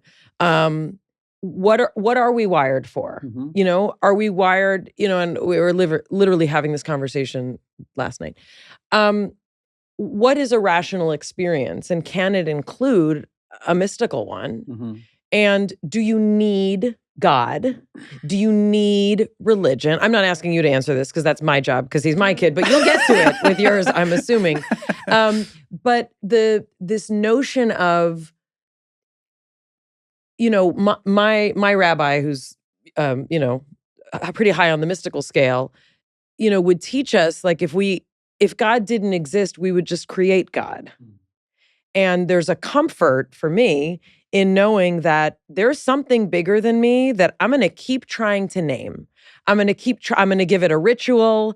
I'm going to bow, or I'll eat this or not eat that. I'll dress like this. I'll speak I'll say that. I'll go to this synagogue, whatever it is. I don't have any authority on a religious experience. And I don't believe Christians do, or Muslims, or Hindus, or anyone, right? So you've talked about, religions being less about sort of the symbols and more about the experience, right? The intuitive experience. So I think that's kind of what we're circling, right? Mm-hmm. Everybody's trying to get there. We're all trying to get there. And at certain historical points in the existence of humanity, we group together for reasons. We have tribes. We eat this, they don't eat that. We scar ourselves with tattoos, they don't, whatever it is. But it really is, if you pull back, it's about a singular experience and connection with something bigger than ourselves. So does that framework? It is that, and it's also the fact that the ability to, or the experience of getting into an altered state to find some form of divinity seems to come from some sort of substance while also ingesting some sort of concept or story about the experience. Because Correct. people were told their entire lives that they're going to go have this experience. Correct. Yeah. And so it seems as though our modern day traditions are some sort of combination. Now, we've removed the psychedelics for the most part from going to church or from other forms of mystical experience, yet we're seeing those pop back up now in the experimentation and the renewed interest in psychedelics, which I think we should talk about as a society. I'm not there yet. We're getting there. Again, a little foreshadowing, but it seems to be a combination also of the myth, story, folklore around said experience, and the fact that we can get there. Even in the terms of, hearing about you can lay down and die, we have to first be introduced to the concept before we can then take that concept, implement it for ourselves, and change our ordinary reality, because most of us are stuck in some form of, this is just all I know, and until we are introduced to the concept that there can be something else, we have a very hard time breaking out of that. Correct. Yeah, that's a very important point to make, is that, and Joseph Campbell says this, that myth is the flip side of ritual. Mm-hmm. And so while today we might be seeing the resuscitation of all these archaic techniques or classical techniques, psychedelic or otherwise, resuscitating the ritual in the absence of the story is not going to work. And that's Say that again. No, that's an important point. Resuscitating the ritual in the absence of the story. That's what the Greek word myth means. Muthos, it means story. So resuscitating a mere ritual in the absence of a story is not going to work. You put it perfectly. Like, in the ancient world, pagan, Jewish, Christian, you were born into a world where this stuff was real. You asked about what is reality. Reality is what we make of it. And I totally take your point on the neuroanatomical substrate of this experience. I get it. It's how we attribute meaning to things through life experience, and a big part of that is through stories, right? A lot of what you do is storytelling, right? I'm a storyteller, and the way that we tell stories very much informs the way that we interpret this experience. And so in ancient Eleusis, you grew up in a world where your relatives had this experience, and they wouldn't tell you the details, but they'd basically say, that was the most incredible thing I've ever seen. It was in the water. It was no, but meaning like it was just like it floated everywhere. It was in the and same with Dionysus, and same for the early Christians, where even in the absence of psychedelics, they were dealing with a lot. There's a lot going on. A new religion. It was a tough time. So like they were having meaningful experiences, prophetic experiences, visionary experiences. I mean, Paul in his letters talks about being caught up in the third heaven. Peter is described as being in a trance. Like, these guys were having meaningful experiences they could not explain, but they lived in a world where that was real. It was expected. 100%. It was not anomalous phenomena. This was real stuff. Well, it was to the point of, you can't reenact the ritual without the narrative. So the question for me is there a narrative that is applicable in modern day society that can be reenacted? Mm-hmm. Or I think people are trying to find it. Are we so fractured that we can't have overarching narrative that will then allow us to experience a mythological or mystical experience that we seem to be fundamentally hardwired to need. Right. Yeah. We don't have it. I don't see evidence of it. I mean, the fact that 69% of American Catholics interpret something as symbolic, that is core to the faith, that is the central defining feature of the faith, points to the fact that the story isn't working, that the story is out of odds with the ritual. And so, I mean, how that story comes back, I'm not really sure. I think should ask your daughter. She's got stories. Well, can you bring it back without the psychedelics? Because if people are not experiencing the mystical, visions and feeling. Right. The psychedelics are a tool, like any other tool, and I think a rather ambiguous tool, depending, because it's so much dependent on the set and setting, which folks have heard, your mindset and the circumstances under which that experience happens. And so, in order to derive benefit from that kind of tool, let's not forget the set. Let's not forget the mindset. So how do you prep the mindset? Growing up in a materialistic world where magical things don't happen and we're all neurotic, suffering from anxiety and depression is not the best way to go into an experience. And for someone who's never explored their psyches, right? Psychedelics are that which make manifest the contents of the psyche. And psyche is the Greek word for soul. So those who've done no soul work, never gone to therapy, never thought about their dreams, never looked into the dark, never lied down and died, I don't think you're going to have a very pleasant psychedelic experience, nor should you even think about it. So can you talk a little bit about that? I don't want to say like, Brian, tell us the dangers of psychedelics, because like I don't, and I think there's people, far more qualified than you or I, let's say, to speak to that. But I would like you to speak to the dangers of psychedelics kind of from this perspective, right? What are the things that we're trying to have access to that needs more of a story around it? Right. I mean, I can speak from the ancient record. Like there were dangers in Eleusis and the rites of Dionysus. I can say that for sure. That wasn't always a pleasant experience. The experience of God, it can be an experience of bliss. Often it's an experience of awe, which includes some fear and trembling. And I think that often gets overlooked in the psychedelic literature or in religious literature, that to confront God face to face in the Old Testament, no man shall see me and live, is pronounced to Moses. So what does that mean? We can't. So if we are looking for God through these entheogens that make the God rise within you, what are you actually looking for when the sources tell us that you shall not look at the face of God, and if you do, it will obliterate you. You get consumed. That's the whole point. Is that this is self-annihilation, and there's a Greek concept around this called kenosis. Is that self-emptying? As you empty the self, you begin to discover things not just about the small self, but the capital S self, and that is my definition of God. I think that when I look through the ancient sources, they all describe God as not something to be learned about, not something you read about, not something you debate about, increasing levels of knowledge that you attain in order to achieve that godhood by emptying the self and by deconditioning the self, by returning to a state of infancy almost. Thereby you find that God within, you find that divine spark that's talked about in esoteric Judaism and Gnostic Christianity and the Sufism of Islam and all the world's traditions. That by emptying the self, you have that God experience. And that can happen spontaneously, or it can happen over the course of many, many years. That's powerful. I want to specifically talk about one aspect that is featured really prominently in the book, and also is something that Peter Kingsley talks about. The way I sort of sum it up is, if you die before you die, you'll never die, right? And this was a huge component of the mystical experience, specifically in ancient Greece, or that you talk about in the book. It's also a key component of many transcendental experiences. And you hear people talk about ego death. You also hear people just not talking about ego death, but just it feels like death, right? And it's terrifying, and it doesn't feel like the tripping balls in Joshua Tree variety. Talk about what it means and what the Greeks meant when we talk about, if you die before you die, you'll never die. Well, and what does that mean for us? We're harping on the same point again and again. Like death. I mean, if I had a nickel for every time I heard that, Brian, what are you, my therapist?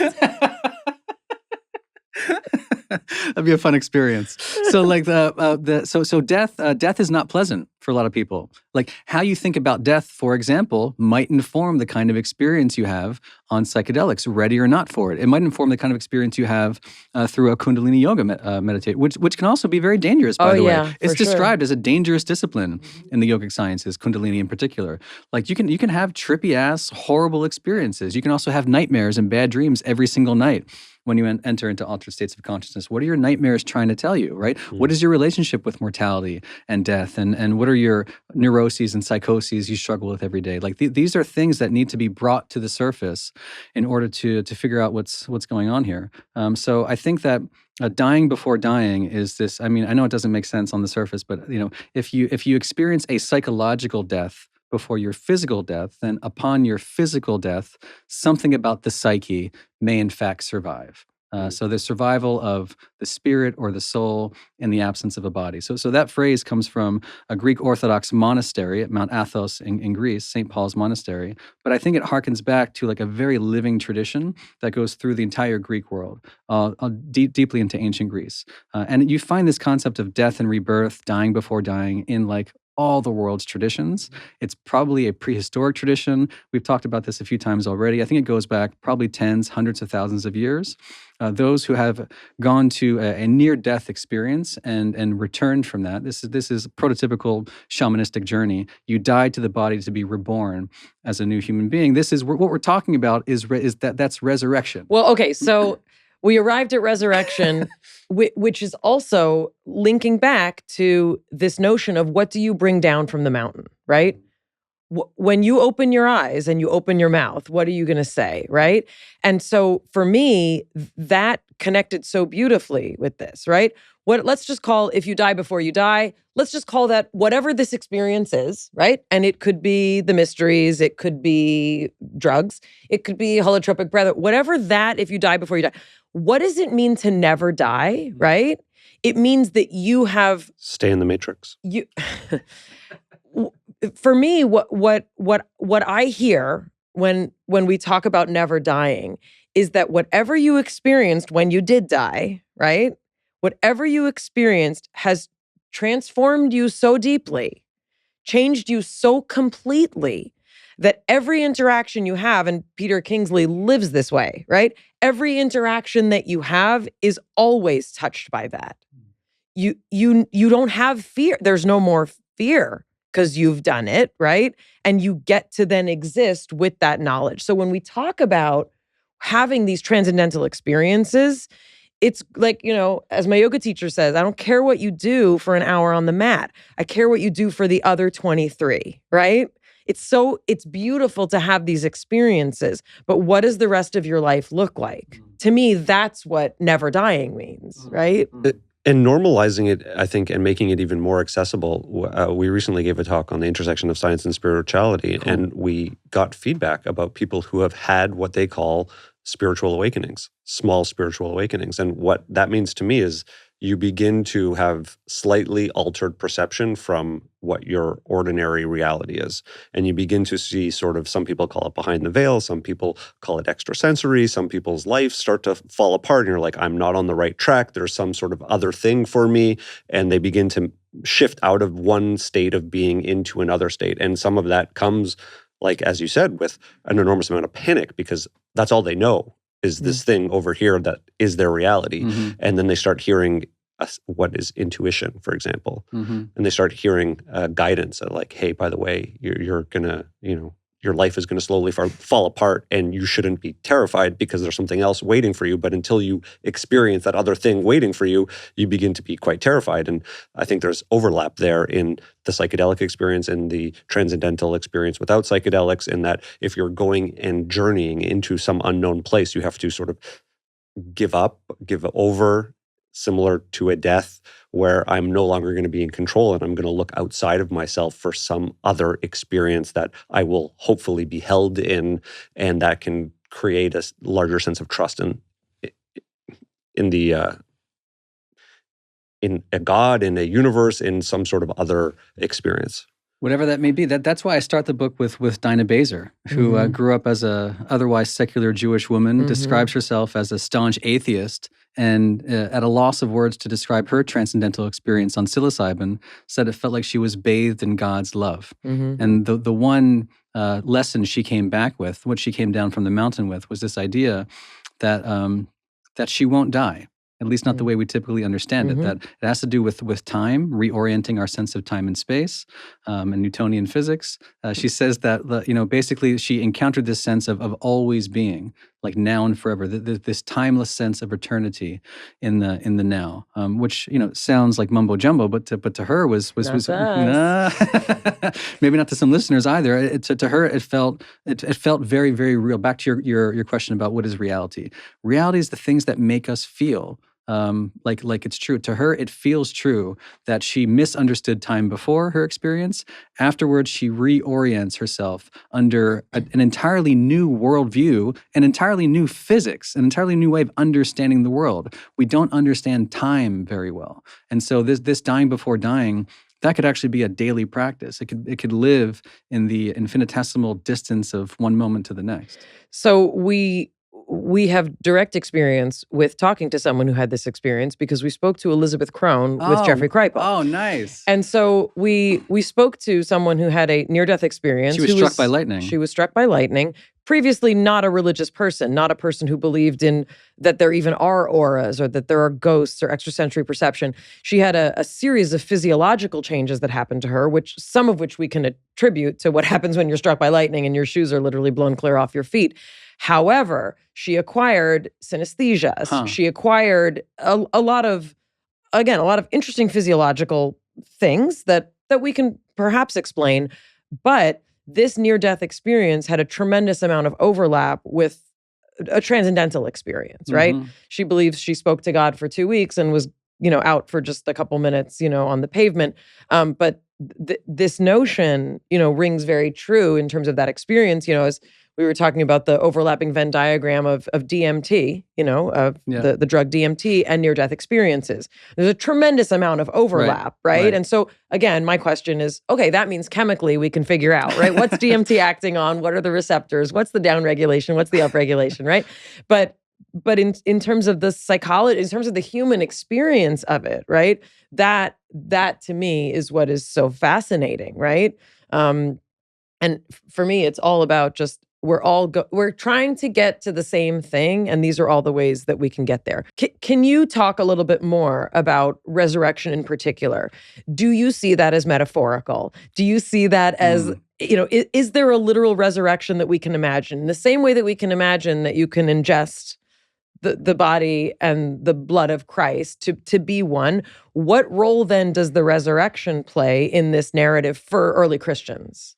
Right. So, that's a big topic in Judaism too. I mean, so I was taught that the resurrection was a real a physical event. Correct. And that is the traditional understanding in Judaism as well. The dead will rise. The dead will rise, and that you too, as you accept Christ and as you consume His flesh and blood and become one with Him, as a good Catholic, that you too will experience a physical resurrection at the end of time, with all the others who have been invited to heaven. We put dirt from Jerusalem into, like my grandparents who were Orthodox, you put dirt from Jerusalem into their grave if they're not buried in Jerusalem, so that when they rise, they will be closer to the land where they will need to be. Like, for real, we put it in the coffins. Go on. So there's physical resurrection, right? So I'm not sure what to make of that, but that's what I was taught.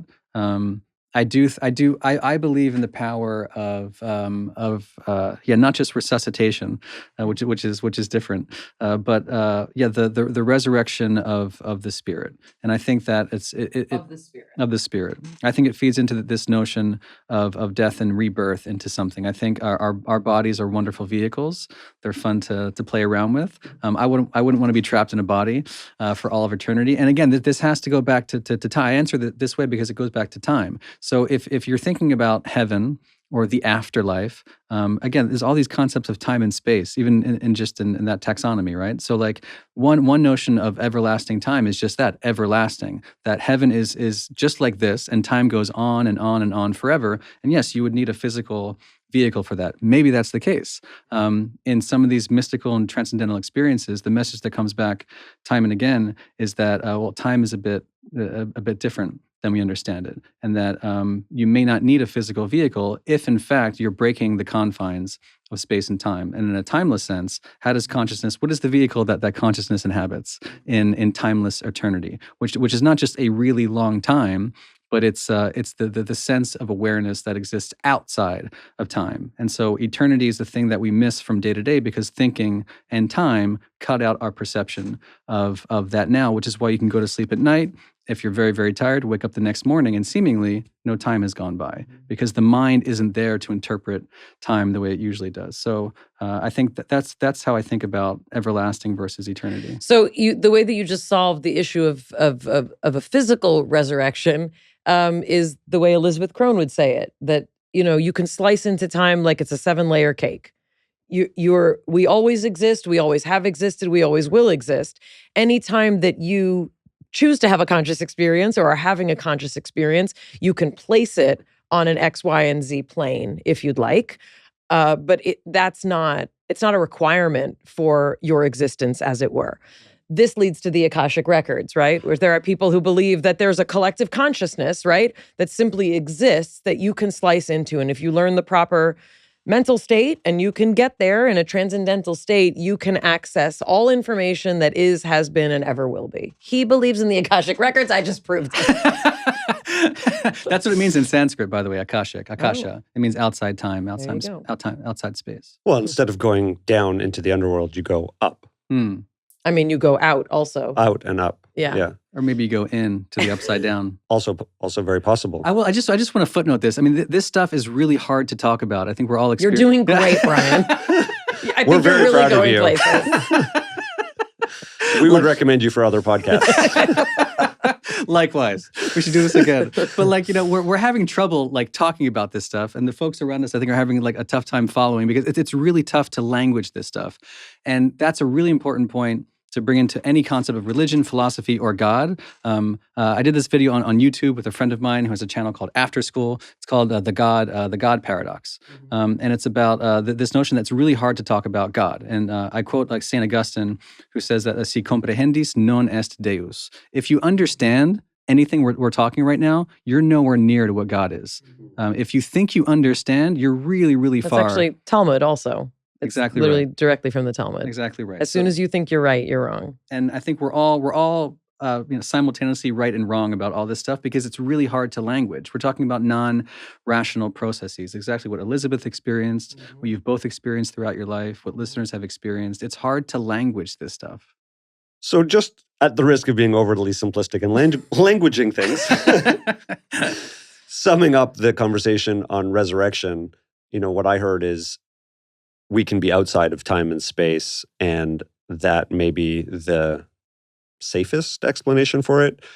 But I can't help but wondering if it is also about the awakening and the resurrection we have in these mini deaths that we have before we actually die and give up the body. Right. And that it's small versions of recreating ourselves away from a stuck paradigm, stuck perspective, starting to expand consciousness, etc.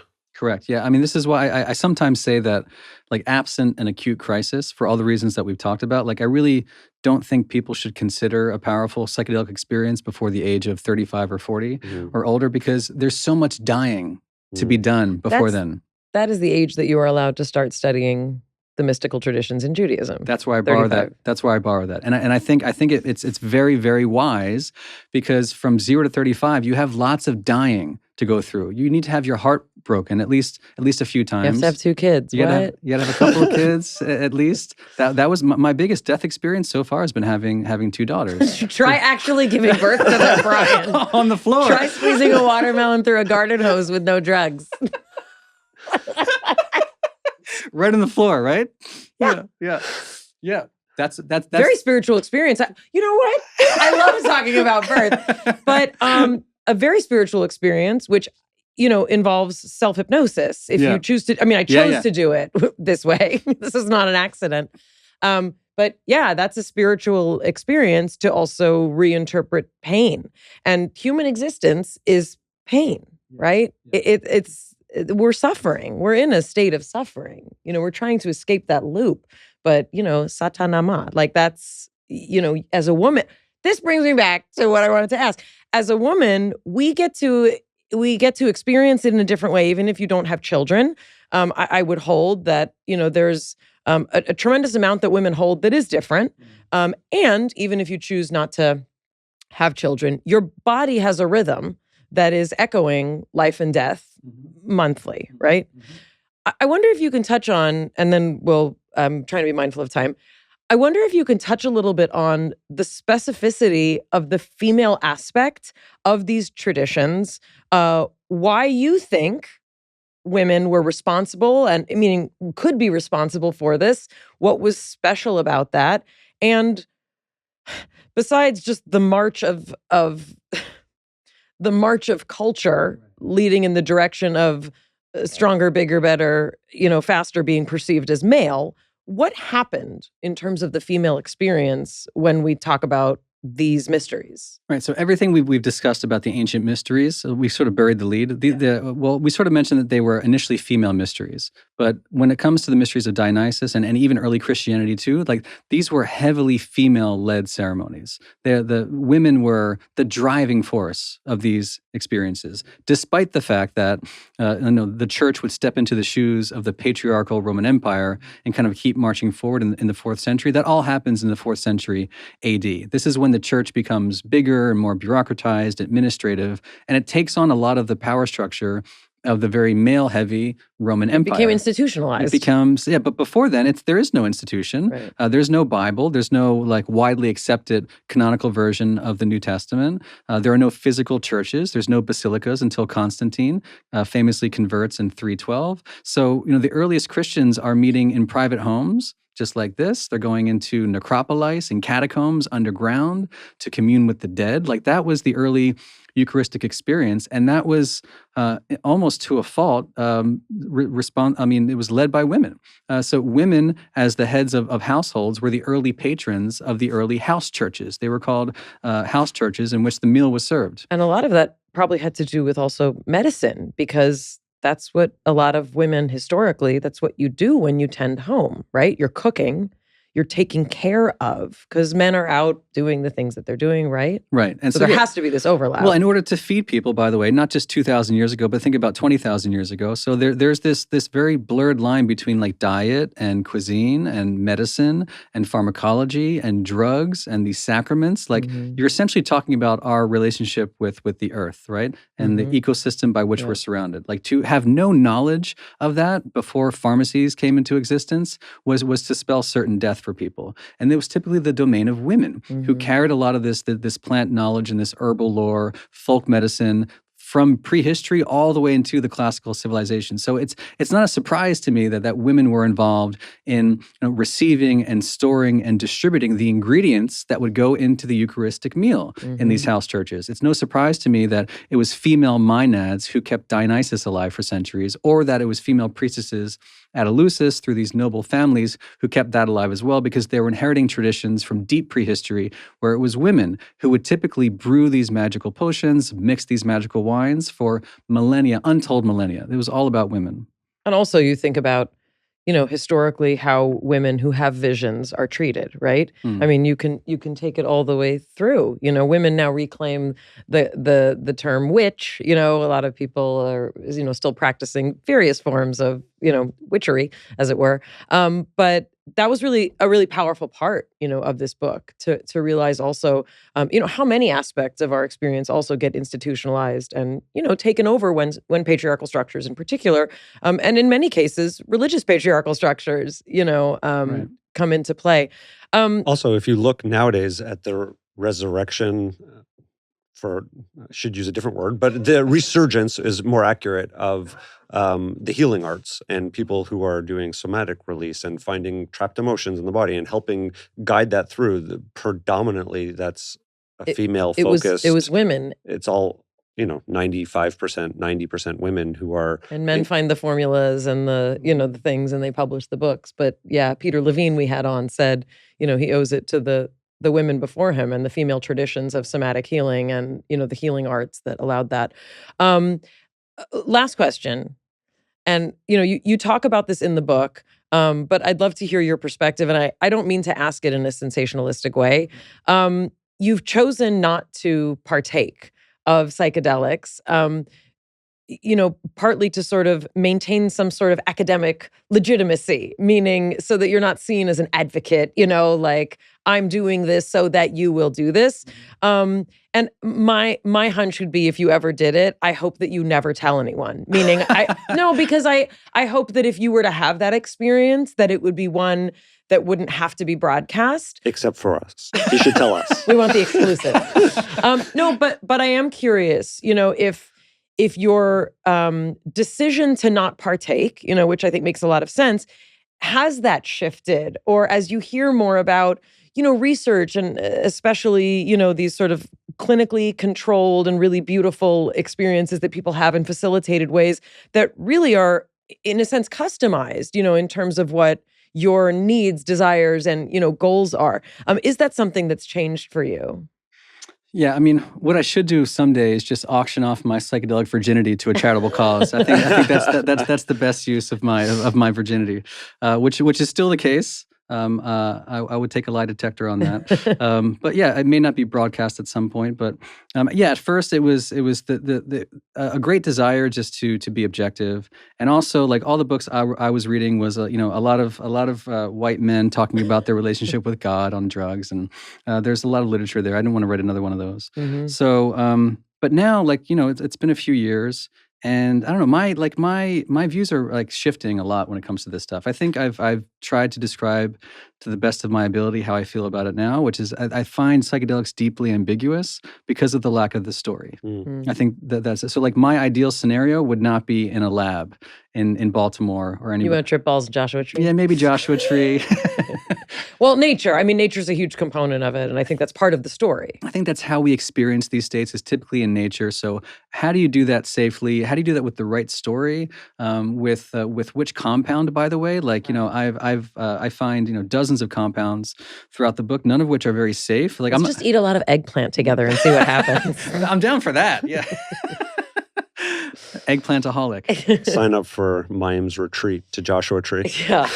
No, but as I say, like in Los Angeles, like you can't swing a dead cat without finding an ayahuasca, I ceremony and experience. And I also know people who go to South America and have a very different kind of experience. But yeah, it's very, Well, to that point, I don't know, like, as a white kid from Northeast Philly who grew up Catholic, like, I don't know what my story is. I don't know, like, what my container is. Mm-hmm. It's not in the Amazon. It might be in Joshua Tree. I don't know. I don't know where. So I'm kind of looking for it, and in fits and starts, the picture's coming together. But I'm looking for the story. I'm looking for the container. And as a culture, I think we definitely do not have that at the moment. But I'm looking. What do you think, in terms of culture and society, that the resurgence of psychedelics and the interest in it says about us as a culture, or points to? Well, it could have disastrous consequences, but however, but there's a need there, right? Yeah, there's a clear need for transcendence. I think the need for transcendence is built into who we are. There was a psychologist, Siegel, who talked about it as the fourth drive after food and drink and sex, is that there's this need for transcendence, sometimes through drugs.